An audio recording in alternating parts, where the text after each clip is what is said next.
Okay, welcome back to episode 3 of the ACR growth series. In this episode, we're going to be talking about the conversion system and why most Shopify stores are leaking revenue every single day.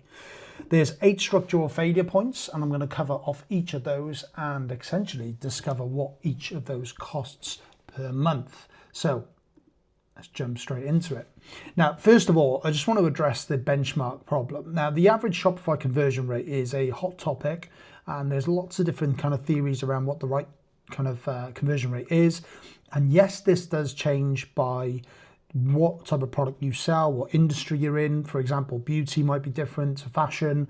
But generally, the benchmark for me that I assess on most clients is between 1.4 and 2.4. So if you're in that space, you need to do a bit of work. And the reason for this is that if you're in this range, you do definitely have a structural deficit that is compounding your results every single day. Now, in this whole series, we're focused on the ACR growth method. We're focused on the ACR process that I follow with brands, taking them to over 100K a month profitably. And one of the kind of key factors that I see with many, many brands is that their conversion rate is incredibly low, and it's typically in this benchmark. So let's go through this in a bit more detail. Now, there are 8 conversion killers. I'm going to go through them at a high level, and then I'm going to kind of break them down in a little bit more detail. So let's start with the first 4. So each one of these is likely active on your store right now and actually causing you problems that need to be addressed. So let's look at killer 1. Killer 1 is weak above the fold. You've essentially got 3 seconds to capture the attention of somebody who's clicked through an ad and landed on your website or come through organically, whatever it might be, before they lose interest and they abandon straight away. You've also got the second point, I name them killer 2, and that's product pages that don't inform. And this is where typically anywhere between 60 to 70% of customers actually abandon because they can't find the information they want. They can't find the information that they found in the ad. There's no congruency and there's no kind of resonance to what they've seen on the ad or what they've seen organically to actually the product page, so they drop. Killer 3 is checkout friction, and this is where anywhere between 68 to 75% of people abandon, and there's no trust architecture. Now, what's interesting around trust architecture is that it actually affects every single stage. So let's just bring to life what that actually looks like in terms of context. So trust architecture for me, we are in a environment right now where consumer confidence is incredibly low. Okay, consumer confidence is incredibly low, and it's low for a number of different reasons. It's low because lots of brands out there have really poor practices. There are lots and lots of drop shippers out there right now who are disguising themselves as real brands and then sending cheap Chinese rubbish to people 2 to 3 weeks after they've paid. As a result, that drops consumer confidence in shopping online and makes it really, really difficult for truly honest, reputable brands wanting to actually scale and grow their business through honest methods. Now, no trust architecture.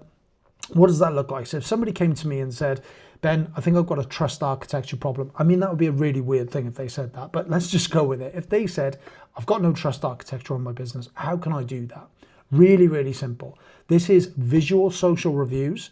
This is reviews on the product pages. And this is effectively displaying, the best way to do this is effectively displaying what your customers, your existing customers, think of your brand, think of your service, and what they rate your products. Now, lots of brands will actually hesitate in doing this because they're worried they might get a bad review. They're worried it might not kind of show up well. They're worried that some people don't provide 5-star reviews. They only provide 4-star, and 4-star doesn't look at 5-star. Let me just tell you, you're massively overcomplicating it. You're massively overthinking it, and actually having any form of reviews on your website, whether that be 4-star reviews, 5-star reviews, whatever it might be, it gives that trust architecture a chance and allows you to decrease the abandon rates on these pages. So get reviews on the homepage, get reviews on your product page, definitely get them on your product page. That's a non-negotiable. Get them at the checkout as well. Get them everywhere you possibly can, because it is a constant gentle nod to the customers that they are actually buying from a trusted source. Killer 5, broken mobile user experience. Most Shopify stores I audit, and I typically audit good couple of weeks, I would probably say in the last 7 days, I've audited 15 stores. And each of those 15 stores have at least an 85 to 86% mobile use. So that means out of 100 customers, 86 of them are signing into that website on their mobile. So if you don't have good mobile user experience for your website, you're really going to struggle. And it's something that you really need to focus on, because actually having a really good polished mobile experience will do a tremendous amount for your sales. Site speed is another. Now, if you're using Shopify as a platform, then site speed shouldn't really be an issue if you're following good methods and good practice. If you're uploading significantly large files, then that is a problem, but you can do that, but you do use apps to actually compress those. Those are typically one of the key things I see. If you've offshored any of your development work for your website, and I'm kind of not going to hold back with this, right? I'm going to be completely blunt and honest, because I think that's exactly what this channel needs. If you were offshoring your website design to somebody on Fiverr, paying them £6, £7 an hour, and expecting a highly polished, good working website, you need to look at yourself in the mirror, because I can tell you exactly what's going to happen. Your site speed is going to crash through the floor. The reason your site speed is going to crash through the floor, if it's not the highly kind of polished images that take up a significant amount of space, it's actually going to be the poor coding that will be applied.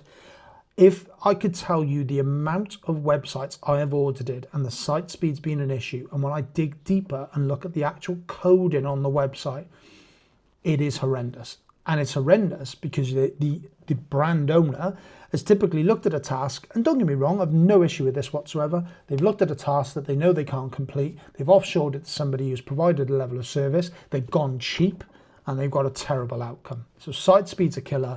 Go back through your website. If you're struggling with your site speed, there's a multitude of websites that you can use to actually track this speed. Shopify actually do their own speed checks that you can see in your dashboard, but there's other websites that you can look at as well that will actually pinpoint key areas that you need to focus on. That is a killer. Site speed is really, really, really poor. And if it is poor, it'll massively have an impact on your conversions. Killer 7 is weak offer architecture. This is where you are leaving average order value on the table and you are not increasing your average order values. Therefore, your cost of acquisitions are impacted, because if you're bringing a customer in for a single purchase of a single product that costs £30 and you paid £11 to acquire them, whereas you could upsell them and increase that average order value to £45, £50, £60, that cost of acquisition automatically looks a lot more healthier for your margins than it would if you only had single purchase. So average order value is a huge, huge focus. And then the other key point there is the data infrastructure. So what I'm kind of seeing here is there's a lot of different changes that you can make to your website to make it much better and make it perform much better and convert much, much better. But if you're not making those changes through a data-driven lens, you're essentially guessing what needs to be fixed. And what I mean by when I say you're guessing what needs to be fixed, you're actually thinking, well, I'll tell you what I'll do. I'll just change this photo. If I change this photo, then maybe that'll help. Have you looked at a heat map that says that photo was the problem? No. If that case, then what you're essentially doing is you're utilizing emotion to make changes. And none of these changes you're making are actually objective. They're objective on the principle of data. Now, a good example of data infrastructure and actually making changes through data infrastructure is look at the dropout of your abandoned carts. Look at your abandoned cart, then look at your cart. What is missing from that cart that is making people drop out? Do you have social proof? No. Do you have fast payments? Have you enabled Apple Pay and Google Pay, wherever it might be? Is that process too lengthy and troublesome for people to click through that they just simply drop out and go and purchase from one of your competitors? That is a data-driven decision. Data-driven decisions allow you to monitor, test, and understand what works, what didn't work, and correct at speed. So let's just go through this in terms of a bit more detail. So what I want to look at is the revenue leak calculator. Now I've worked this out on the principle of a 50K month baseline. So what each failure point actually costs per month on the existing traffic. Now, if you take existing traffic to a 50K month baseline, below benchmark conversion rate is typically going to lose you about 12K a year. 12K a month, sorry, 12K a month. Your checkout abandon rate being above 50% is going to typically lose you 8.5K. Your poor mobile user experience based on dropout numbers and dropout values, typically going to be around about £6,200. and a 2-second speed deficit, because that's all it takes. These are really minute numbers, right? A 2-second speed deficit, 3.5K, and no AOV expansion. So no opportunity to actually expand that AOV, 4K. That means a total estimated leakage to your business of nearly £35,000. So that's a 50K business that could be an 85K business, or if you want to be semantic, £84,200 business. And notice I've not mentioned anything about spending more on ads. Notice I've not said anything about sending more emails, or having a good email infrastructure, or having referrals, or having affiliates. All I'm talking about here is optimizing the website. If you can optimize your website and get above those benchmarks, this is the level of money and value that you're leaving outside of your business. So one of the things that you need to focus on, going back to the previous point, we spoke about data infrastructure, killer number 8, is you need to install these things on your website to ensure that you're making data-driven decisions. So a couple of different things you can do. Microsoft Clarity, this provides you things like heat maps, session recordings. It's free and it can be live within minutes. GA4 funnel, so ultimately utilizing Google Analytics. This is essentially monitoring your sessions, your product cards, your checkouts. All of that information provides much better clarity around dropouts and around conversion rates. Page speed insights. There's loads of different pages that can do this, and if you just simply Google it, you can pull those up. That'll give you an idea in terms of what your mobile score is. If your mobile score is below 70, you are suffering significant conversion losses. And then ultimately, hypothesis testing via A/B testing. And this essentially looks at if we're going to make a change. So we've installed all the data parameters and we understand what actually data-driven changes we're going to make. We're going to make those, but we're going to A/B test them and we're going to run them for a 14-day period. We're then going to document everything that we changed so that if we need to actually correct it and reset it back to what it was before, we got track of what that is. And I would also say at this point, I've not put it on the actual slide itself, but I would probably make a very, very good conscious effort to only make maybe 3 to 4 changes at a time on the website. Okay. The reason for that is if you make more than those changes, even if you document them and record them, it makes it incredibly difficult to determine what actually made the difference. Whereas if you make small, nominal and frequent changes, follow an agile methodology, right? So we're just going to make changes at a minimal level. We're going to test it over a period via a sprint. Then we're going to assess at the end and we're going to recorrect. So this is that kind of continuous improvement loop that you need to implement for your business. But if you over test and you test too many things, then essentially what's going to happen is you're not really going to understand what's worked.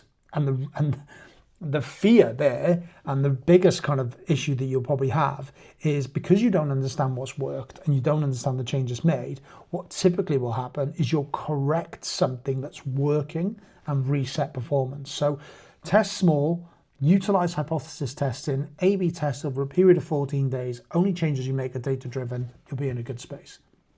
So above the fold non-negotiables, one of the key points and one of the key dropouts for conversion is above the fold information not being available. So you need to have, I would say, probably most of these in place, but if you've got some of them, then good, but look at the ones you don't have and you can kind of implement those as well.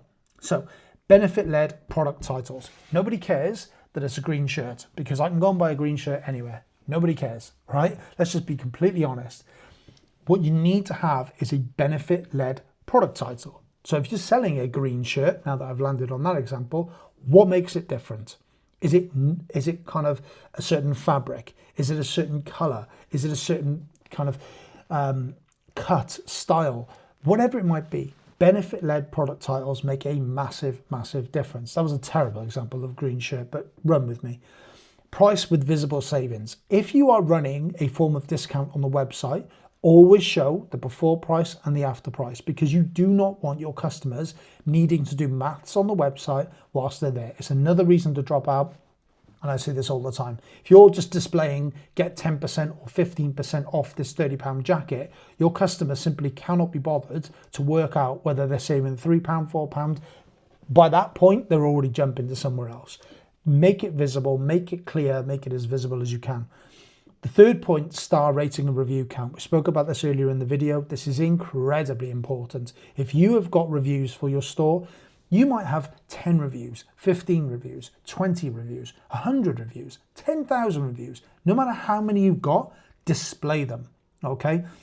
The other key point I want to emphasize here around reviews whilst we're talking about it, if you are struggling to capture reviews on post-purchase, that immediately is a symptom for me, and the root cause to that is your post-purchase follow-up. Now, I know the next video we're going to cover off is the email marketing and retention strategies, but one thing to strongly consider, if you are getting good, promising reviews from customers, then keep ensuring that there's a mechanism in place that captures those reviews on an automatic basis. Depending on the level of the business you're at and depending on the kind of time constraints that you have, or if you've got staff that can do this for you, actively contact customers if you need to capture reviews, capture kind of video reviews, testimonials, whatever it might be, and display them on the website.